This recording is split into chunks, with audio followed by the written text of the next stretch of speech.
இத மறுபடியும் ஆண்டி பார்த்துட்டா? அ, அ.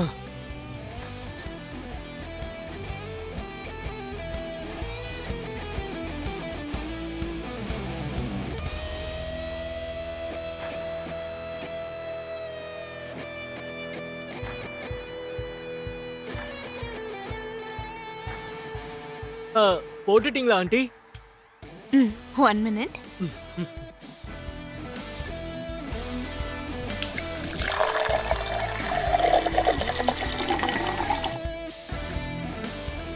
இந்தா. Thank you aunty. நமக்குள்ள தேங்க்ஸ் எல்லாம் எதுக்கு சிவா? நீ எப்பவும் இதே மாதிரி ஆர்வத்தோட படிக்கணும், சரியா? ஆ, சரிங்க ஆண்டி.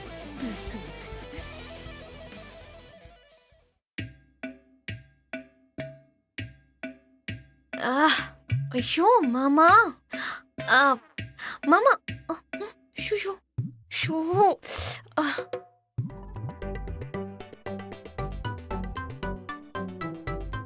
என்ன பூமி, நீங்க என்ன பண்ணிக்கிட்டு இருக்க? ஒன்றும் இல்லத்த, கொஞ்சம் அதிகமா சாப்பிட்டுட்டேன், அதான் வாக் பண்ணிட்டு இருக்கேன். ஆ, உடம்புக்கு நல்லதுதான், அப்படியே பண்ணு. அத்தை, ம், மாமா போனுக்கு ஏதோ மெசேஜ் வந்திருக்கு போல. ம். உன் மாமாக்கும் வேலை இல்ல, அந்த மெசேஜ் அனுப்புனவங்களுக்கும் வேலை இல்ல. நாளைக்கு காலையில எந்திரிச்சு பாத்துக்குவாரு. நான் வரேன் பூமி. அத்தை அத்தை, என்ன அது- பூமி? ஒருவேளை முக்கியமான மெசேஜ் எதுவும் இருந்தா அதுக்கப்புறம் மாமா உங்களை தான் திட்டுவாரு. ஆ, ம், உண்மைதான் பூமி. இடி இடிச்சு மழை பெஞ்ச மாதிரி ஒவ்வொரு விஷயத்துக்கும் மாமா என்னதான் குறை சொல்லிக்கிட்டு இருப்பாரு. ம், சரி, அது கொடு. நீ போய் படுத்து தூங்க.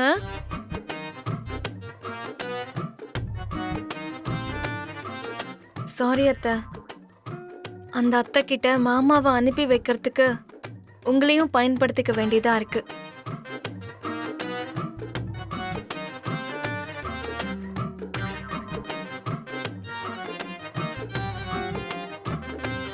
என்னங்க, உங்களுக்கு எது மெசேஜ் வந்திருக்குங்க?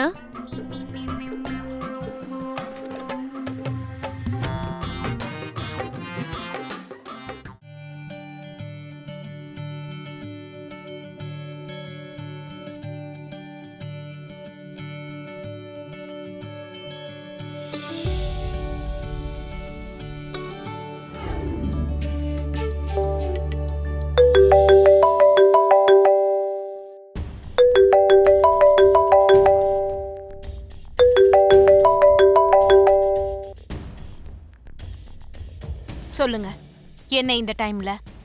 அதான் சாரதா, நீ சாப்பிட்டியான்னு நான் உனக்கு மெசேஜ் பண்ணியிருந்தேன். எந்த ரிப்ளையும் இல்ல. அதான் நான் உனக்கு கால் பண்ணேன். நான் இப்ப உங்களுக்கு மெசேஜ் அனுப்புனேன். நாம என்ன சின்ன பசங்கன்னு நினைப்பா? இல்லனா இந்த வயசுல லவ் பண்றோம்னு நினைக்கிறீங்களா? உங்களுக்கு கொஞ்சமாவது அறிவு இருக்கா? என்ன சாரதா அப்படி சொல்லிட்ட? நீ தான் எனக்கு சாப்பிட்டீங்களான்னு கேட்டு மெசேஜ் பண்ணியிருந்த. நான் எப்பங்க உங்களுக்கு மெசேஜ் அனுப்புனேன்? உங்களுக்கு ஏதோ பேய் பிடிச்சிருச்சு போல. மீரா கிட்ட சொல்லி திருஷ்டி சுத்த சொல்லிட்டு ஒழுங்கா பகவத்கீதை படிச்சுட்டு படுங்க. Good night. ஹலோ, அது சாரதா. பூமி, நீ சொல்றத கேட்டா இந்த விஷயம் ஏதோ நடக்கிற மாதிரி தான் தோணுது. ஆனா அதுக்கப்புறம் உன் அத்தை நிலைமை என்ன ஆகும், என் பசங்க நிலைமை என்ன ஆகும்? சாரதா அத்தை உங்க மேல எவ்வளவு அன்பு வச்சிருக்காங்களோ, மீரா அத்தையும் உங்க மேல அதே அளவு அன்பு வச்சிருக்காங்க மாமா. உங்களை விட்டுட்டு அவங்க இருக்க மாட்டாங்க. இருக்க முடியாம அந்த வீட்டுக்கே வந்துடுறேன்னு சொன்னா சாரதா அத்தை வேண்டான்னு சொல்லுவாங்களா? அனாதையா இந்த ஊருக்கு வந்த எனக்கும் சிவாவுக்கும் அடைக்கலம் கொடுத்த ககன் மாமா தான் தம்பி தங்கச்சியான செரி பிந்துவை மட்டும் வேண்டான்னு ஒதுக்கிடுவாரா? நீங்க எல்லாரும் சேர்ந்து இருக்கலாம் மாமா. நான் எப்பவும் இந்த ஆங்கிள் யோசிச்சதே இல்லம்மா. இத பத்தி யோசிக்கிறேன். இப்போதானடா நம்ம முயற்சியே ஸ்டார்ட் ஆயிருக்கு. கொஞ்சம் கொஞ்சமா அதுவே ஒர்க் அவுட் ஆகும். நீ அங்க இருக்கிறது நல்லதா போச்சுடா. உன் ஹெல்ப்பை வச்சு 2 பேரும் சீக்கிரமா ஒன்னு சேர்த்துருவோங்கிற நம்பிக்கை எனக்கு இருக்கு. அதெல்லாம் இருக்கட்டும், உன் மாமா என்ன பண்றாரு? நிம்மதியா படுத்து தூங்கிட்டு இருக்காருக்கா. அவரு சாமிடா. நான் மனமேடை வரைக்கும் வந்துட்டு வேண்டான்னு சொல்லி அவரோட மன நிம்மதிய நாசமாக்கிட்டேன். அவர் என் கூட சேர்ந்து டான்ஸ் அகாடமியை நடத்துறதுக்கு ஒத்துக்கிட்டாரு. சாமிக்கு மட்டும்தான் மன்னிக்கணுங்கிற தன்மைலாம் இருக்கும். அதனாலதான் அவரால அவ்வளோ நிம்மதியா படுத்து தூங்க முடியுது. அக்கா அது மட்டும் உண்மைக்கா. அவரை எனக்கு பார்க்கணும் போல இருக்குடா. வீடியோ கால் பண்ணவா? ஆ வேண்டாம். தூங்கிட்டு இருக்கிற அவரை ஒரு போட்டோ எடுத்து அனுப்பி வை. நான் மனசார பாத்துக்கிறேன். சரி சரிக்கா, நான் அனுப்புறேன்.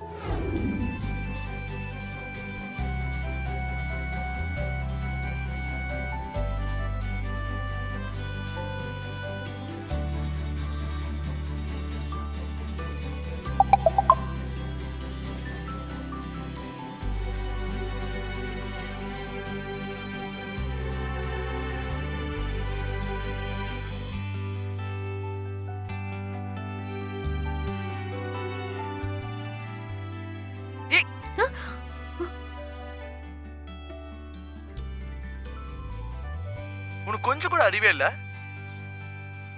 ஒரு வாரத்துல கல்யாணம் வச்சிருக்க, ஆனா வேற ஒரு ஆம்பளைய ரசிச்சுக்கிட்டு இருக்க.